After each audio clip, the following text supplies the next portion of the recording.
according to my phone, we're live. So, as always, I have to kind of monitor this electronic device to know when this electronic device is actually online and streaming. So, folks, welcome to the May Live, and this is a special event. Come here, girls. Yay! Come on, Ginny. Not that one. So, family photo. Can't wait. it's a huge weekend. Come on. Many have met Ginny because she does video stuff with me, and she's been in the shop a bunch. Ginny graduates college. It's not awkward. Come on. Ginny graduates college on Saturday. Megan currently lives in Boston. She's the oldest kid. Ginny's the middle kid. George is still at Marine Corps training in Texas. He's not here. So anyway, Ginny graduates Saturday. Megan came in from Beantown. Say something in Boston. No.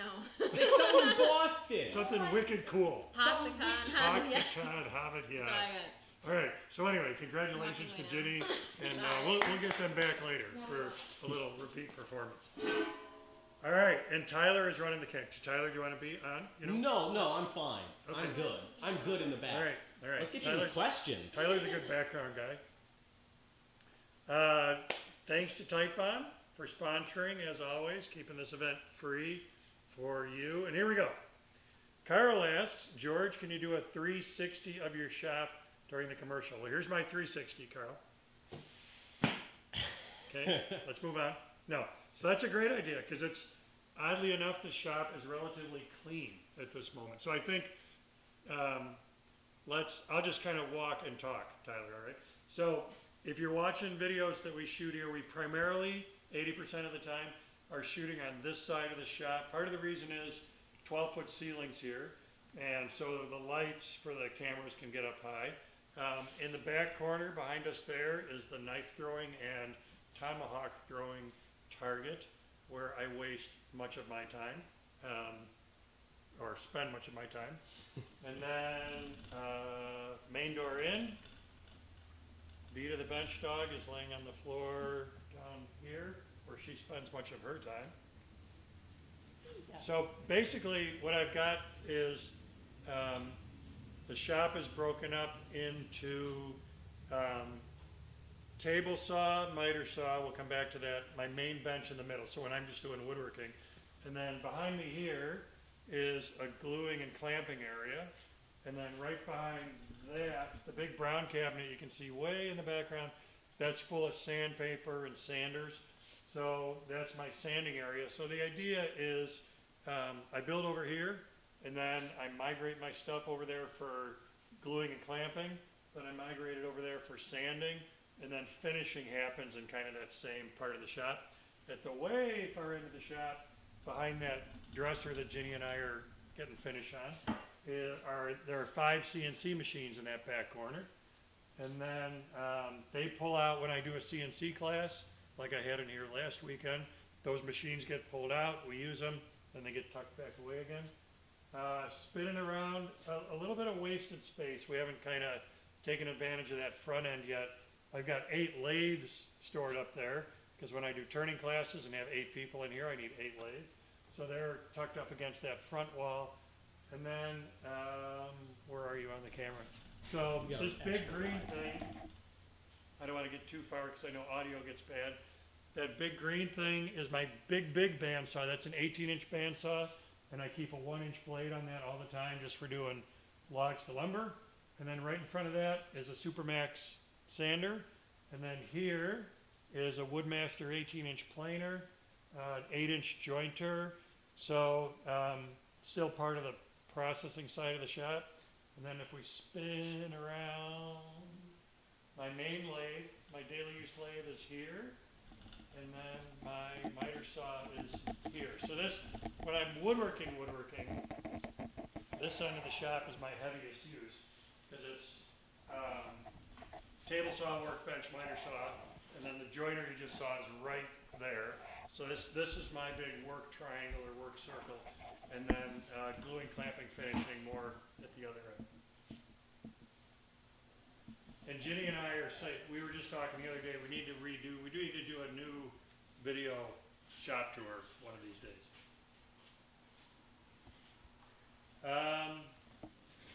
Barry Larry says, while watching the router presentation at 3, so that was Platinum members or WWGOA, we were live with router table stuff at 3 o'clock.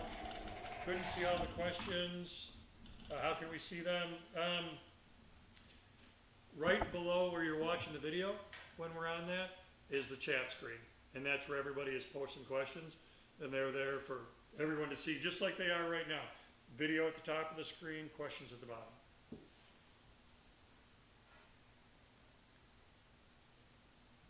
Jim in Tucson says, how do you prevent finish or paint from filling shelf pinholes? Yeah, it's tough. You know, when I'm doing adjustable shelves with holes, I keep walking this way, I'm just gonna move this way. When I'm doing adjustable shelves with 1/4 inch or 5mm holes, if I'm spraying a clear coat of like lacquer, I generally just, my normal formula is a base coat of shellac, top coat of lacquer, water-based lacquer, and I usually just shoot over the top of the holes and it's not an issue. When shelf pins go in, you might have to spin them just a little bit to get them to go in, but not a big deal. Painting, that's a different thing because paint is so thick. I guess I haven't painted the inside of many shelf pinhole cabinets, but what I would do is cut 1/4 inch dowels. My shelf holes are usually 3/8 deep. I would cut a bunch of 3/4 inch long 1/4 inch dowels, and I'd put them in the holes, then do the painting, and then probably while the paint is still wet, pull all those plugs out. You could use them someplace else and fill those holes, paint that side, but that way the dowels are filling the holes so the paint doesn't fill the holes. I think that'd be the easiest way to kind of mask the holes off so they don't fill up with finish. Chuck says, can you show an easy jig for cutting logs into lumber on a bandsaw? What type of blade do you recommend for resaw? Is carbide tip worth the investment? Great questions. So let's do, I'm going to go grab the jig, and Tyler, if you point to the bandsaw.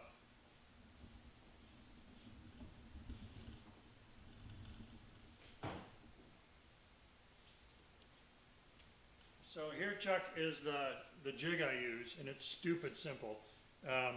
What we're doing is just preventing the log from having the opportunity to roll.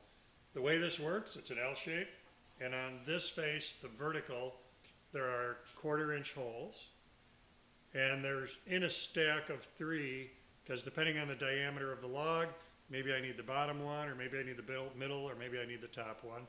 And then I just drive lag screws through those holes to secure the log. I think this one is 6 and 6, about 18 inches long. Gussets here, keep everything held together. So when we get to the bandsaw,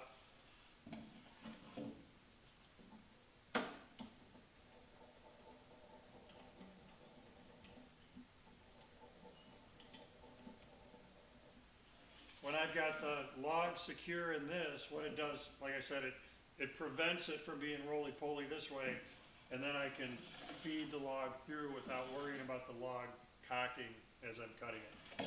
Blade selection, this is not a bandsaw or a log cutting blade. On this Laguna saw, I use a 3/4 inch, 4-tooth per inch blade for cutting the log, and for resawing green wood, I use a 1/2 inch, 4-tooth per inch blade for resawing dry wood. And then carbide, is carbide worth the investment? I own a carbide blade. It was not inexpensive. And I use it, if I'm going to cut lots and lots and lots of logs, it's amazing. It is like, it's like having a sawmill bandsaw. I mean, just boom, it goes through so fast. That being said, for me, I'm not, that saw is not permanently set up as a resaw saw. And so because I'm constantly taking the blade on and off, 90% of the time, if I'm going to do a little bit of resawing, I just put a Timberwolf blade on there. Like I said, if I'm going to do lots of log cutting, then I'll throw the carbide on, and I do like it a lot. All right. William asks, what can I use to clean off the rollers on my thickness planer and tires on my bandsaw? Mineral spirits is a great solvent for that. You want to use, we need a solvent, but it can't be too aggressive or strong a solvent. because on benchtop planers, a lot of times the rollers are either rubber or polyurethane, and same deal with tires, rubber or polyurethane. If you use something like lacquer thinner, there's a good chance that you will start to dissolve rubber. So mineral spirits works well, denatured alcohol would be okay. And this is interesting that you're asking about the planer, because we had a question come into WWGOA just the other day that was, when I use my planer, I'm getting dimples left in the wood when it comes out. And I found that a lot of times that's because there are chips stuck to your outfeed roller. So what's happening, because of the down pressure that roller puts on your material, as the material, it front roller, planer head, so it's clean, then it hits the outfeed roller, and that outfeed roller is full of chips, which then get pressed down into your work and leave dimples in the surface. So keeping those rollers clean is going to help the material feed, and it's going to prevent that from happening.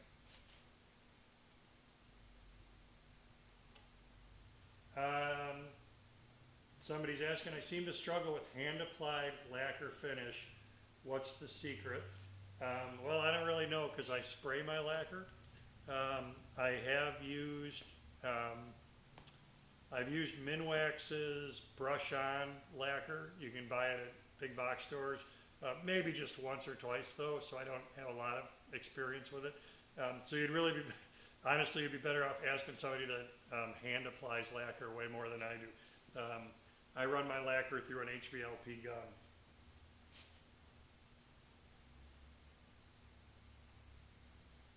All right, Wayne says, I have a sliding miter saw. If I need to cut a narrow piece of wood, like a 1x4, should I use it like a chop saw or a sliding motion? Good question. Let's go, I'm going to get my hearing protection, and let's go to the miter saw, Tyler.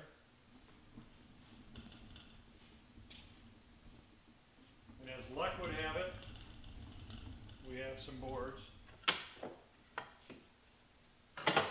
So I guess, you know, so the question is, this is a slider. I mean, it's on articulating arms, but it acts like a slider. So with this saw, I can just come straight down, or I can come out and then go back. And I'm thinking about my motion. I think that for me, most of the time, even on a narrower board, I'm probably coming out a little bit and then plunging and making the cut. Even though, like, I think on this particular board, I could come straight down. And I would say, I don't think there's a right or wrong answer to this. I don't think you're going to get a cut quality difference. But let's just do a little choppa here. So with a narrow board, like we've got on there now, we could straight down, I think. Let me look. Yeah, this saw, I got to come out a little bit. I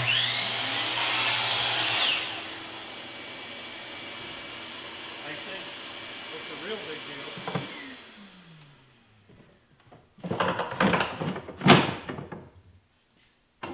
when you're going to do this motion, which is a wide board like this, we're going to take advantage of the capacity of the saw.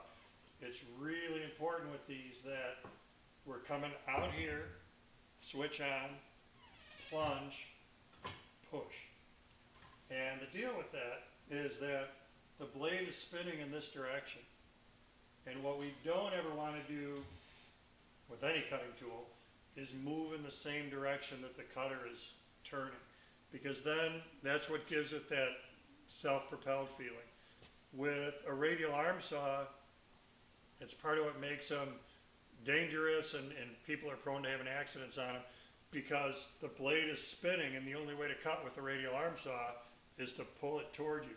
And primarily where people get in trouble is they use the wrong blade. If it's too aggressive a blade, it touches the material, it engages the material. Let me get a drink.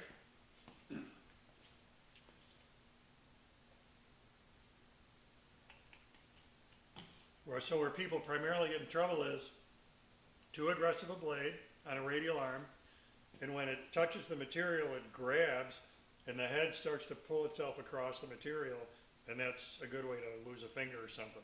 So benefit of a slider, like we have here, is because the blade comes up, the whole head comes up, we can come out to the end of the travel, push down, make the cut. So all the way out, position your material.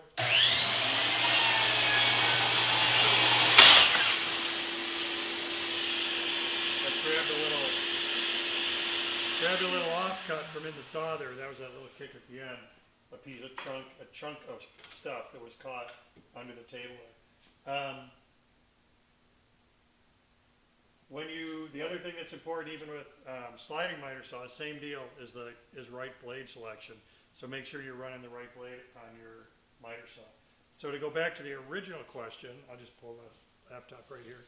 To go back to the original question, like I said, there's not really a right or wrong in that application. Just make sure that when you are taking advantage of the slider, you're coming out, plunging, pushing away from it.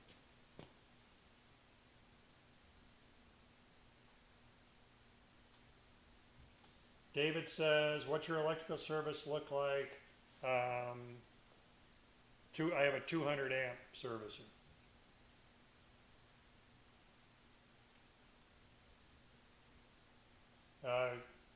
Gary's asking about a late start.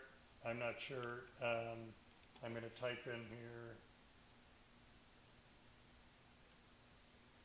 Try refreshing your screen. I can type.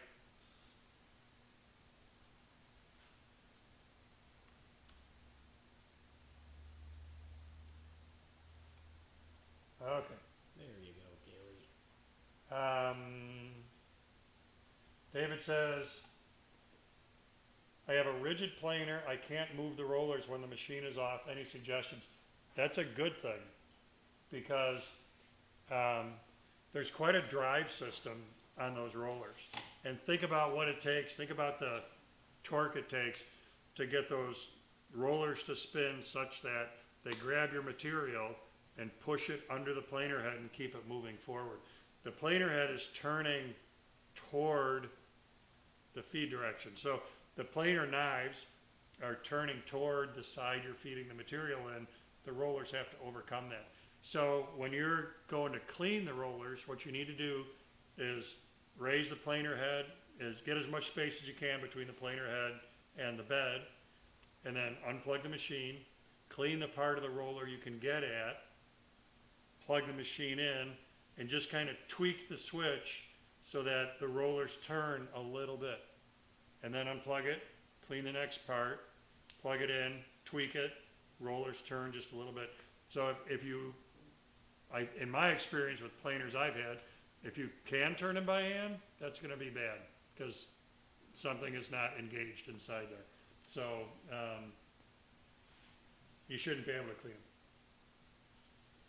Joe says, what's the best substance to prevent wood from splitting on a lathe, and will it interfere with staining the wood? Ginny can answer this question because we just did this. Remember what we used? Can you grab the pentacryl out of that finishing cabinet, please?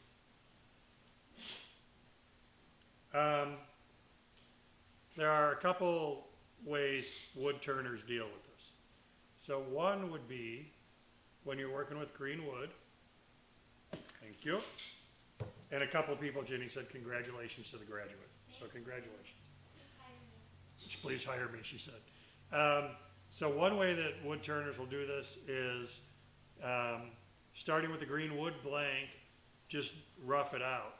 So maybe leave the wall an inch thick and do that green, and then let that 1 inch thick bowl dry, probably for 6 months or more. A lot of wood turners will put it in a brown paper bag to slow the drying process. And the hope is we slow it down enough that it doesn't crack. Then, after it's dry, put it back on the lathe and finish it up. And time from first turning to dry, who knows? It'll depend on your shop and the wood. And a way to treat it chemically is with this stuff, which is called pentacryl. And what this does, the chemistry behind it is interesting. It actually soaks into the wood cells and it stabilizes the wall of the cell. And what causes shrinking and cracking is that when the water leaves, cells shrink, and then as they shrink, that's what makes the wood move. So that turns the wall of the cell into like an eggshell sort of, so that even once the water leaves, everything stays the way it was, everything stays stable. So Ginny and I just soaked a log in pentacryl that we're gonna make a table out of, and the rule I think was 1 day of soaking for every inch of it is thick. So it was a slab about this thick, and we immersed the whole thing in a bath of pentacryl and left it in there about 2 weeks. It probably only needed a week, but there's nothing wrong with leaving it too long. Will it interfere with staining the wood? And I'm pretty sure if you look up pentacryl, let me look on here quick and see what it says.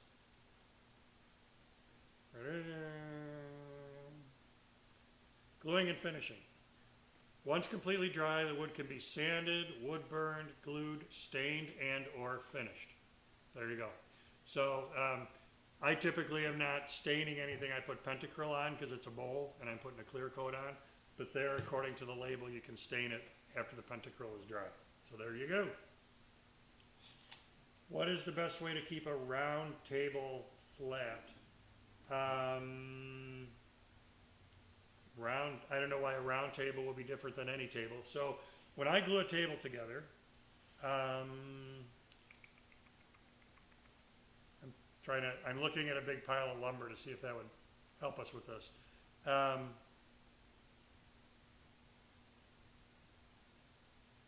Okay, I'm gonna say no, because it's,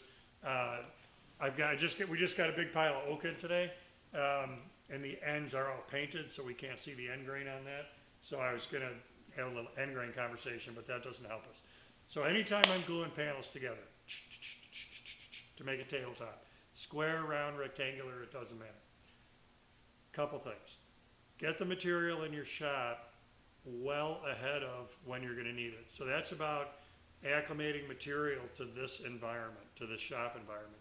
And what you really want to do is maintain your shop environment under the same conditions as where your projects will live. So this shop is a great example. My old shop was a great example. They're just shops. They're not part of a house. So as a result, in the wintertime, the humidity gets really low in here because there's no shower, there's bathrooms, but there's no shower, there's no dishwasher, nobody's doing dishes. Well, we do a few dishes, but the ambient humidity is really, really low. So we have a humidifier that we run in the wintertime so that the humidity level in here, when I build stuff, is the same as it's gonna be in the house where that thing is gonna live. So get your material into your shop well in advance of when you're gonna need it, let it acclimate.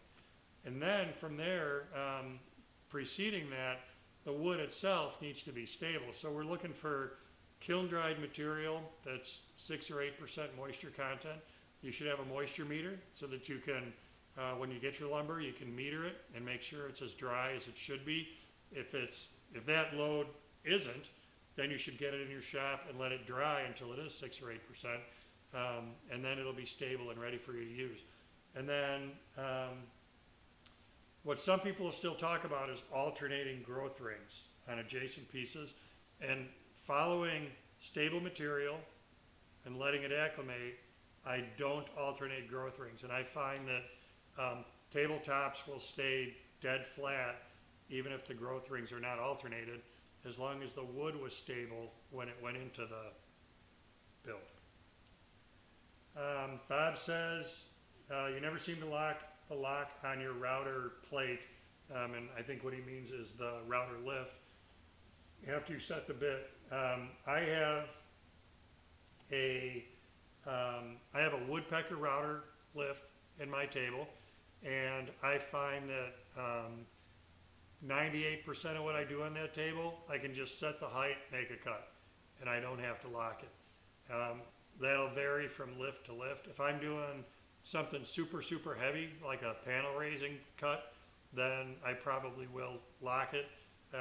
But for, daily use, cutting rabbits, cutting dados, drawer lock, lock miters, on that table I find I don't need to lock it. that might be different on your table, on your lift. What is the best way to cut plywood down to size and get the same size pieces that are perfectly square? Great question. So I'm looking around to see what I have nearby. We cut our plywood to rough sizes using a track saw. Most recently, I've had a chance to try Craig's cutting system. Shoot, Ginny, what's that thing called again? ACS? No. Oh, shoot. Ginny assembled it. We can't remember what it's called. I'm so sorry, Craig. I'm having a brain bubble. But their table system is very cool and the ability to square things up is built into it. Absent that, what we do is, let me see if I can just, yeah, we have the place so clean, I don't have any plywood laying around. So what I do, let me just grab this piece.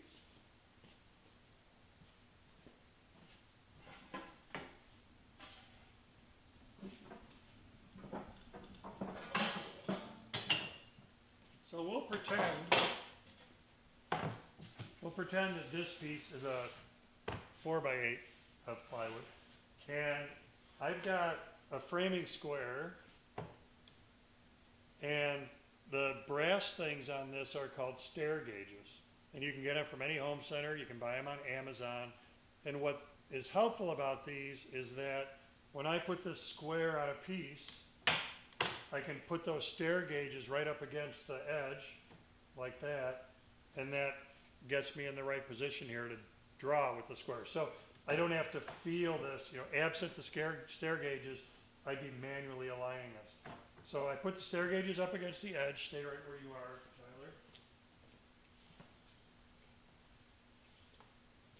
Tyler. And then 4-foot wide sheet of plywood, I strike a line. And then I mark that I did the line from this edge, and my cut is here, and then I put my track saw right on that line. What's happening then is I know the X's are here because then I know I cut this edge perpendicular to this edge. Then for me, my next step, I'm probably taking this to a table saw and putting this against the fence, the edge I just cut, and cutting this part to its final size. If you're doing additional cuts with a track saw, there are devices available for track saws that would help you get uniform distance from this cut to the next. So one of the things we just did a video on a little while ago was using that new Craig system to see if I could build all the parts of a cabinet without a table saw, completely on there. So it's a table, it's a saw, it's a track, and it worked really well for that. So it's doable, but it's following procedures like this. It's just following that sequence of events to get your parts squared up. But even if you don't have the Craig system, what I just did there, draw that line, square to an edge, and I get it, we're only squaring 2 feet across, but we're cutting 4 feet across. But if you get your track on that 2-foot long line, then you're gonna get a good cut. You're gonna get a good edge out of that.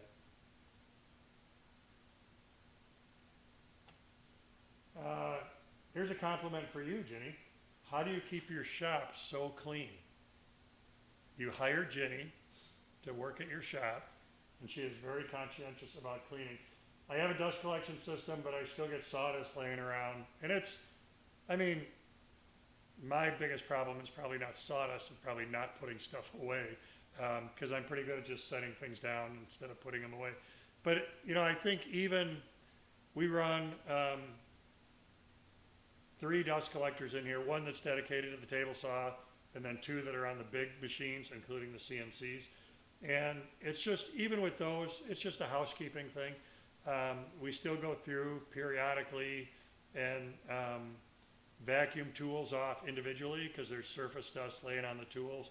And then keep in mind too that, my shop might be a little bit of an anachronism because we do so much video content in here and photography that fine dust is the enemy of cameras.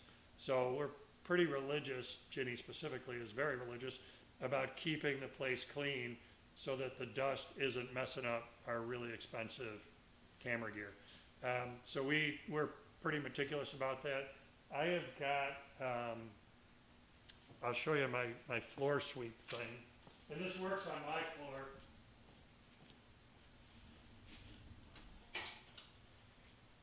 I'll give you a demo. No. You know, from your high school days, you might remember at the basketball games, they'd come out and they'd do this on the floor, like at halftime. And I have a tile floor, asphalt tile floor, but if your concrete was smooth enough, you could use this. What I like about it is that I'm like sliding the dust toward the pickup point instead of doing this with a broom, which I think kind of raises the dust a little bit. And I use it with floor sweep compound. So I sprinkle that on the floor, and it's got just a little like oiliness to the compound. Then when I do this, it's doing a really good job of grabbing the dust. And my mop head there I see needs to be replaced, so we got to take care of that.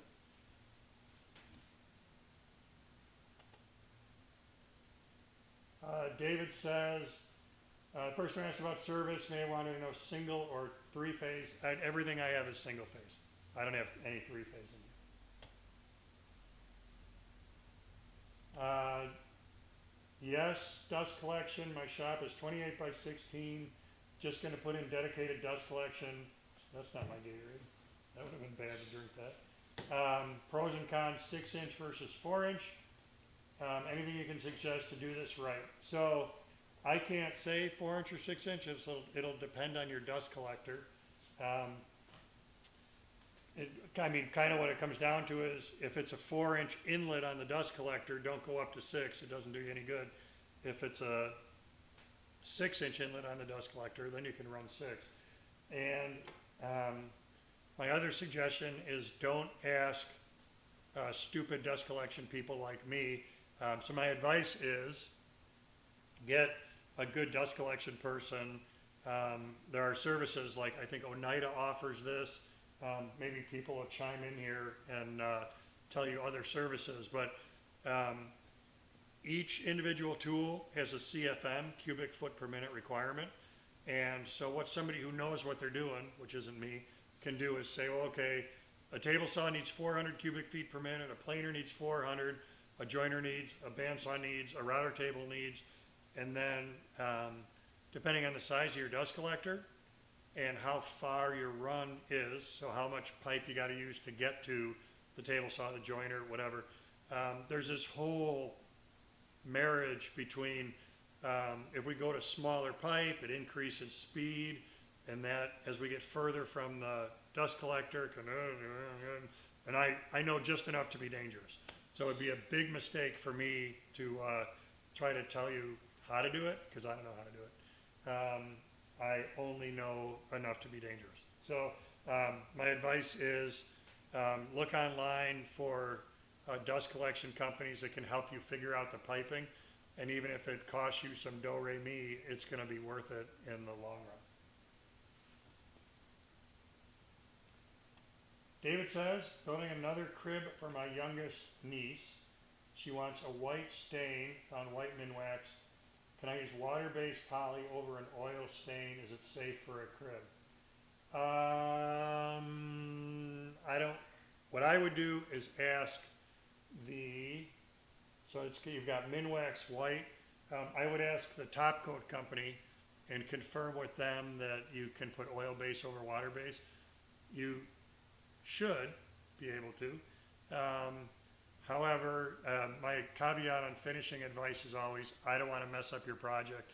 And I don't know conclusively that whatever brand of oil base you bought is going to be compatible with whatever brand of, did I say that right?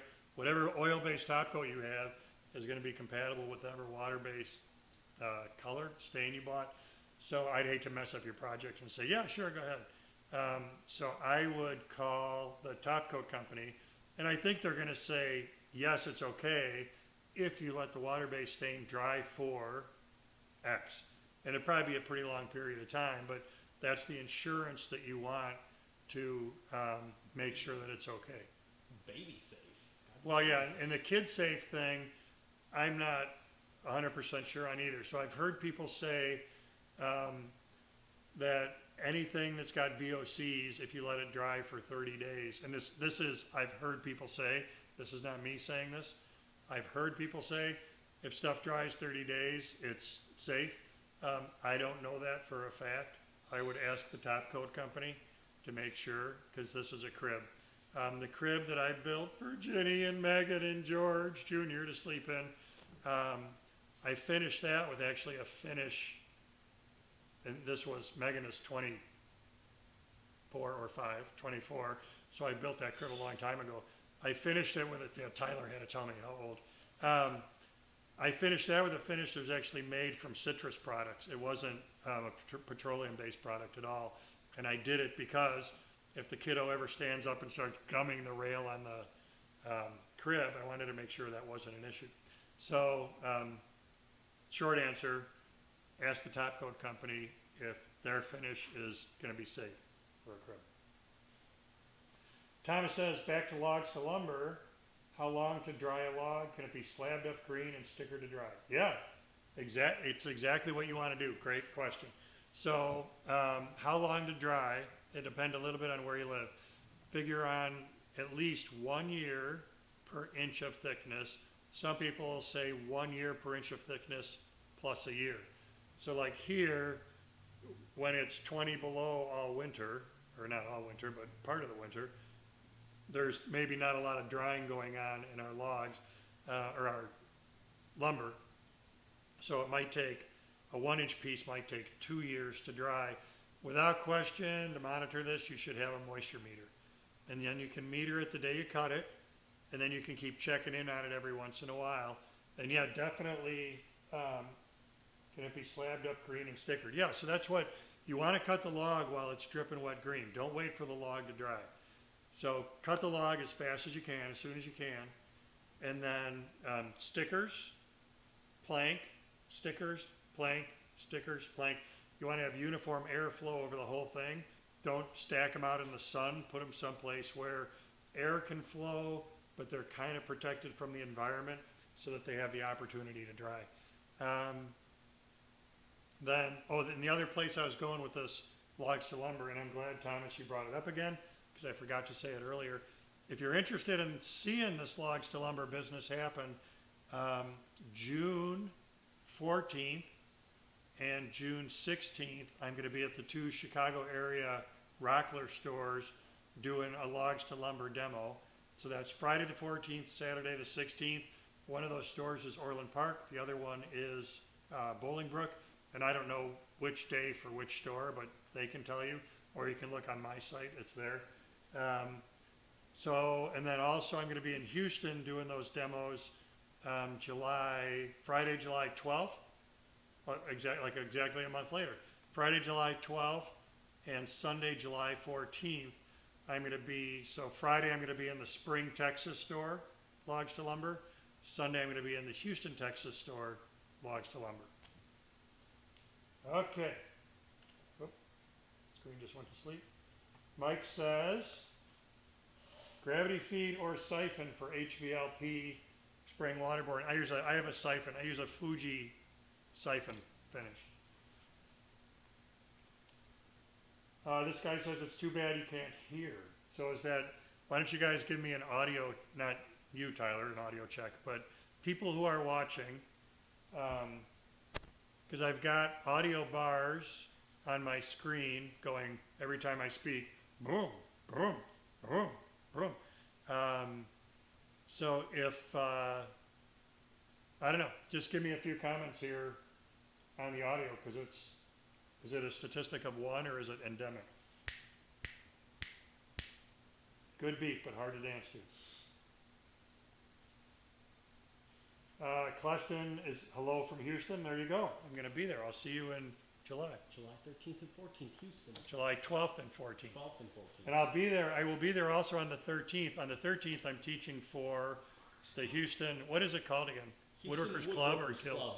Okay, so Houston Woodworkers Club. If you're a member of that, I will see you on Saturday the 15th. Is that the right day? No. Yes, no. No. 13th, Saturday the 13th, I'm teaching for the Houston Woodworking Club. What's the website? Give a sick website plug. Mondriska Woodworks. And that schedule is on bandsaws.com.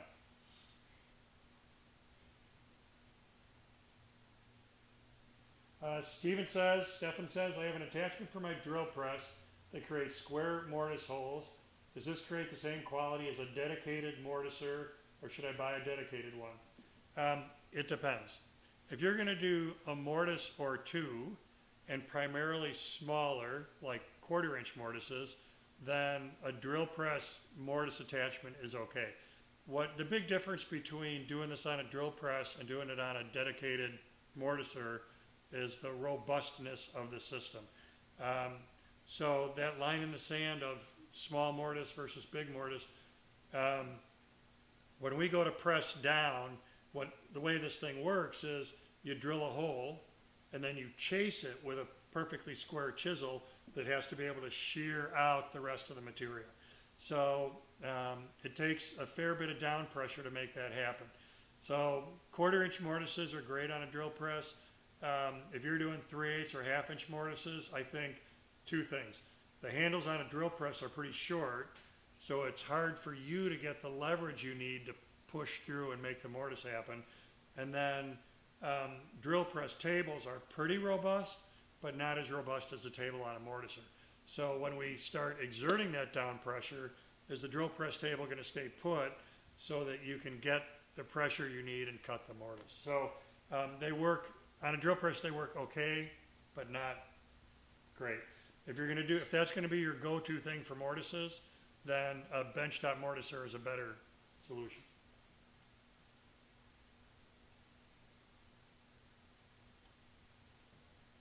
Dan says, put my rough size plywood through my saw stop table saw to get to final dimensions. I do the same thing. They come out fine, but when I measure the diagonal, it's not square. What am I doing wrong? So Dan, if you're taking, and anybody, if we're just taking a sheet of plywood, you can't rely on a 4x8 sheet of plywood being perfectly square. So if we take a plywood edge and just plunk it against a rip fence on a table saw and start cutting, the pieces we get probably won't be square. So that's back to when I was talking about starting with a squaring cut that I do with a track saw or a handheld circ saw or something. We need that squaring cut.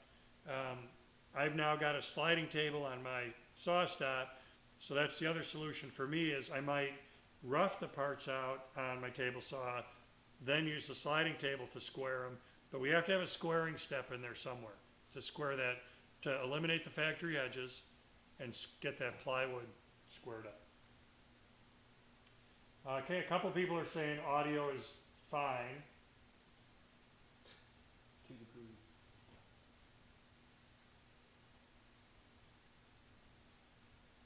And a couple of people are saying it's a little low. So it's a mix. Yeah, Thomas, I'll come out to Washington to that Rockler store anytime. You go talk to the store, and we'll get it figured out. Yeah, so we're I don't know, about 60 or 70% of people are saying audio's okay, and some people are saying it's not. So we are still working on our audio system. We've been trying a lavalier mic, and the problem with that has been cutting in and out, which we now think, or I've been told, it's not my system, it's what I was given to use. What I've been told now is it might be just proximity from the receiver, which is on the camera, to the sender, which is on my butt. But there's nothing we can do about that because I come and go from the camera. So maybe that lav mic just needs to be swapped. So we're on a shotgun mic now to see if that, at least that way the audio's not cutting in and out like it was with the lav mic.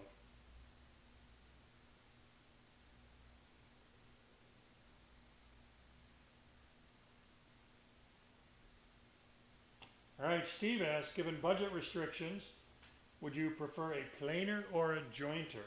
How about a planer jointer combo? Then you get both. Planer versus jointer. I'm going to say, no. Probably a planer. Well, let me say this. Do you own a router table? Because you can edge joint on a router table, and there's information about this on WWGOA.com. You can edge joint on a router table, and then you could do all your planing with a planer.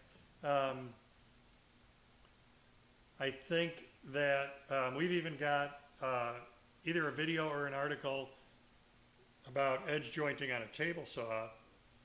So there are some workarounds for that. There aren't, outside of hand planing, there aren't a lot of workarounds for a planer. So I think if I had a pick, those are the reasons why I would do a planer.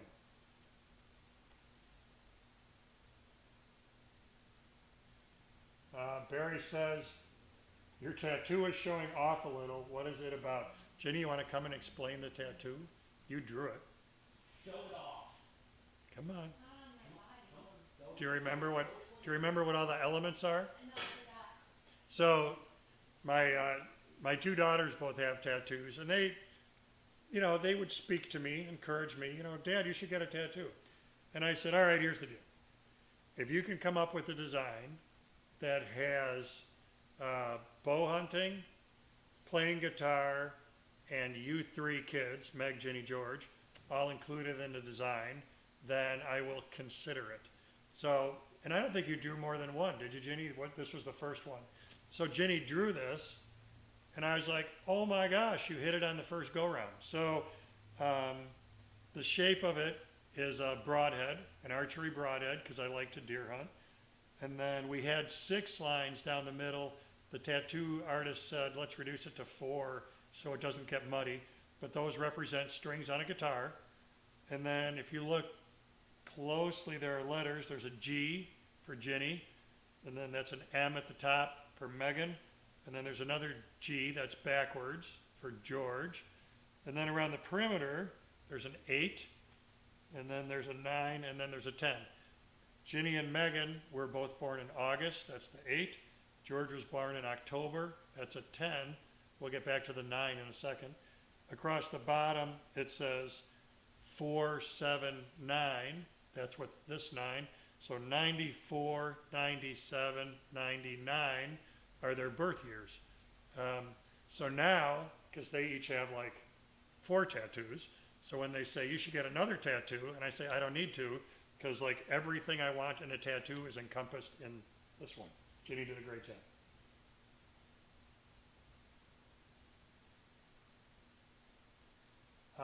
Mike says, I do a fair amount of work with smaller pieces, or with a lot of smaller pieces. So far I've been hand finishing, recently bought an HVLP. Is it better to finish them and then glue and assemble, or glue, assemble, and then finish? It depends. So, it's hard for me to answer that for you without seeing the project, because it's, if anytime you can pre-finish, I think that makes things a little bit easier, because then you don't have to worry about flipping parts around or like spraying the inside of a cabinet after it's assembled, because you've already done that before it was assembled. So if that works in your case, cool, but it doesn't work every time. So without knowing the project, it's a little hard to say.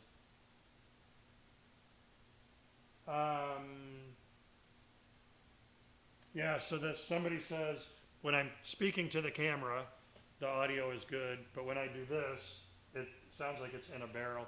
And that's because we're on this shotgun mic, so shotguns have a tendency to pick this up, and then when I do this, it's not so good, and then when I do this, it's back. So it's part of the reason I'm trying to stay real close to the camera, and that's a good reminder for me to talk in this direction, not in this direction. I saw a video where there's a way to square up a carpenter square by punching a center punch. What is your take on this? This is cool. It's a great, there I was just talking to the camera, or the computer. Ginny's back there working on her boxing. Ginny and I and Tyler are all doing boxing. This is a great technique. Let me grab my square and show you. And I'm not gonna punch my square because it's accurate, because I already did this, but this is cool. And worth knowing. Yeah, I don't have my gloves, so I can't punch. Here's what you do. first, if you could get a paper towel. That was me spilling Gatorade, partially on my laptop, mostly on the bench. All right. Thank you. Just pour it, I think, and it'll lose most of it. The first step is, with any square, is the square. And the way you do that, put the head on an edge, draw a line. Thank you, guys. And then flip, stay on the same edge, and draw another line. I'm getting there. And those two lines should be parallel. That's how you can check any square that you own. This edge you draw from needs to be nice and straight. In the perfect world, you've jointed this edge. So let's say with this square, let's do this. Let's say with this square, we find out that it's not. We do that test, we find out it's not square. If the legs are out this way, then you take a punch. I'm coming.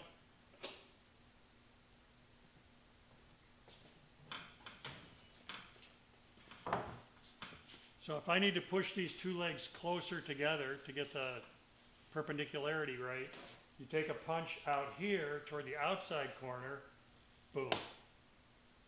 And then test it again. And if you need to, peen it again. And we're not just a hammer, you're doing this with a punch. And it's amazing, but that will actually deform this whole thing and push it in. If it's the opposite, if they need to come out, you come to the inside corner and punch it, and that'll push the legs out. So for me, when I did this, I put my stair gauges on, and they bottom out. So I'm letting that bottom out against the square, and bottom out against the square. And then I did the test, and then I peened it. To make it, I want it to be right when the gauges are on, so I know that when I do this kind of stuff, that I'm getting a square line. That's it. I'm glad you asked that question. It's a cool technique. It's a little obscure. So I'm glad somebody asked it.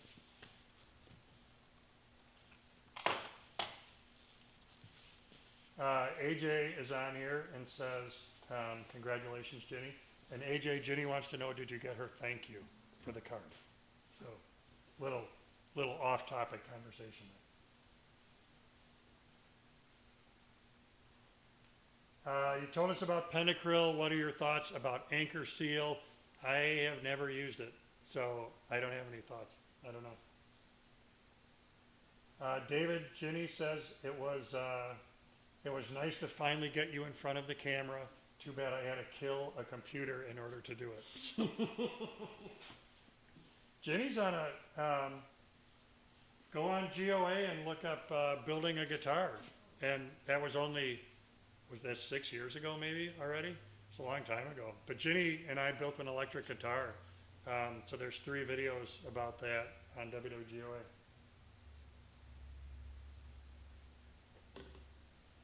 All right, let's talk about a couple things. Thanks again to Tight Bond for sponsoring and keeping this show on the road. And then, speaking of show on the road, so I've talked about this a little bit. Boy, what did I touch that I got like aniline dye all over me or something. That's weird. Or a pen leaked. Anyway, we're in May now. So coming up next week, Weekend with Wood. Oh, Tyler is giving me my schedule. How nice. And I have a big announcement coming. A really, really, really big announcement. This is going to be really cool. So coming up next week, Weekend with Wood in Des Moines. If you're not already signed up, it was sold out a couple months ago.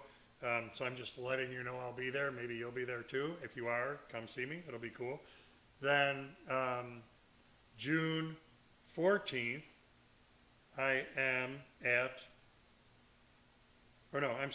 June 15th, I'm at Rockler in Bolingbrook, Illinois, 9:30 to 11, logs to lumber.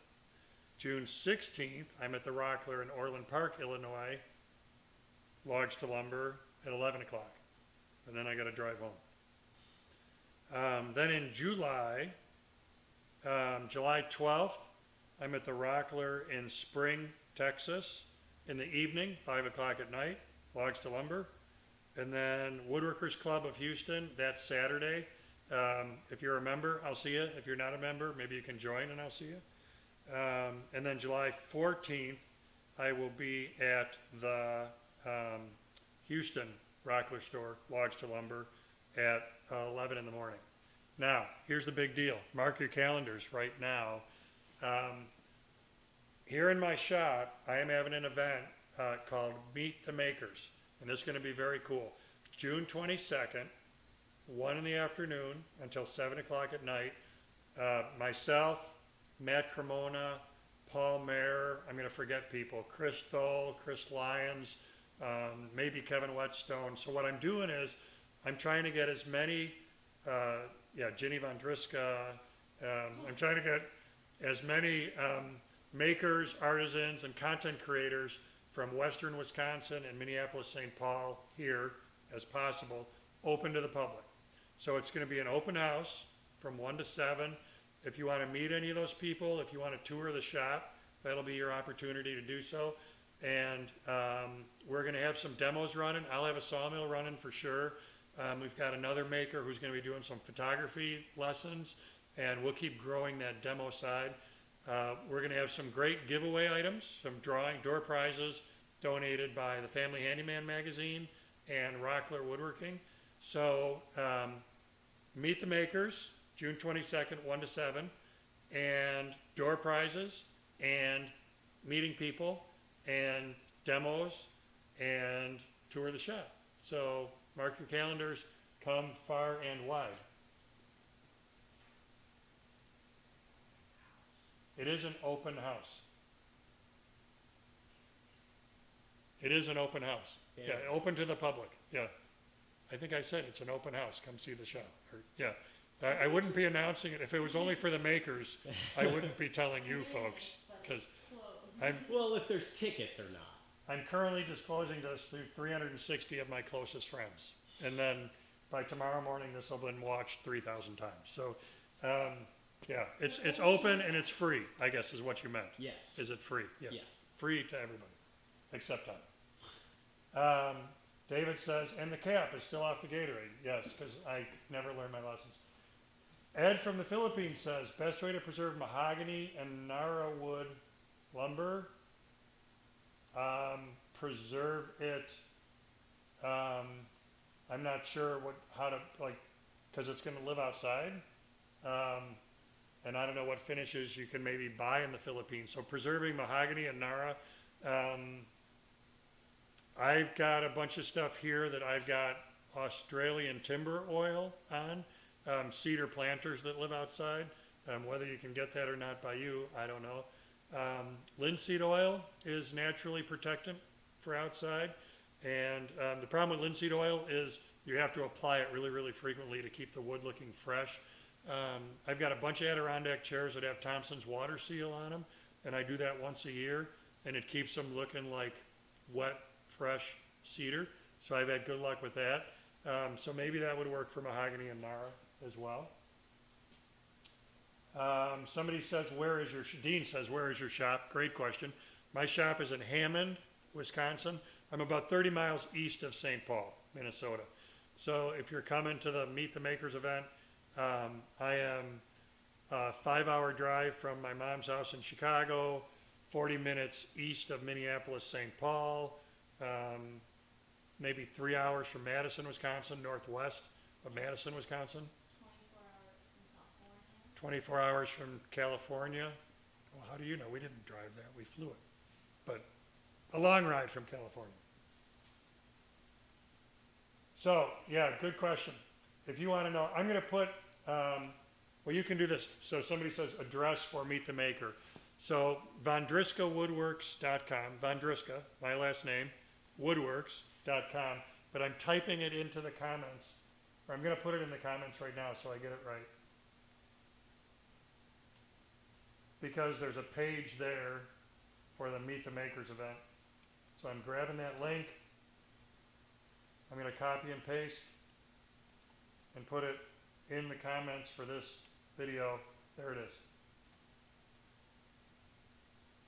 So the Meet the Makers hot link, hyperlink, is in the comments for the video.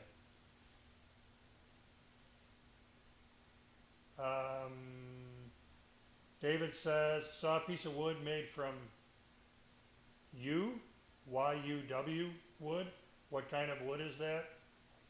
I'm thinking, is there a joke in here, David, that I'm missing? Or like, well, U is YEW. That's, they make bows out of U. YUW, I don't know. Haven't heard of it. All right, it's 8 bells. Thanks very much to Sam, who is behind the scenes, as always, doing great work. Ginny and Tyler, who are here doing great work. And come here, Ginny, come here. You got it.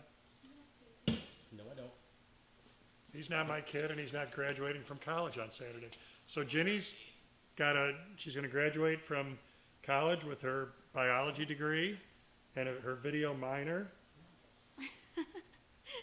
And you really want to pursue what when you grow up? Film. Yeah, she really wants to do film. How can you be so Obviously shy? not in front You're of the so camera. good on camera. I can't believe you're being so shy I'm about supposed this. to be behind it. No, she does a great job. So congratulations to the graduate. Thank All right. Thanks everybody for watching, and we will see you when we look at you. Bye.